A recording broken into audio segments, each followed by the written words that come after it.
langin magdiin galaw kachin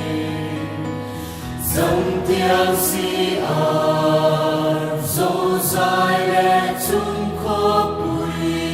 ri đi thiếu đi thầy bầu ruột ra và nắng lệ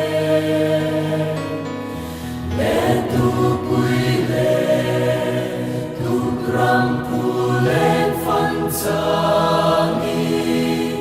sirva dài môi en sang thiên kinh oye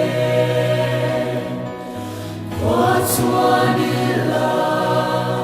tam sang tin re ngát changi đam tên luang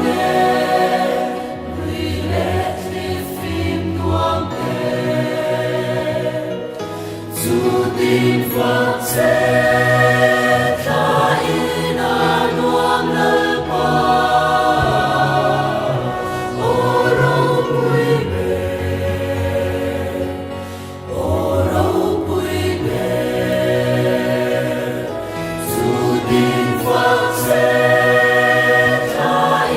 na nuông nơi pa ô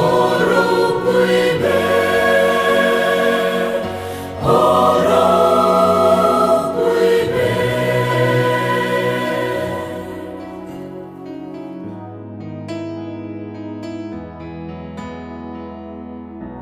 Al-Fatiha.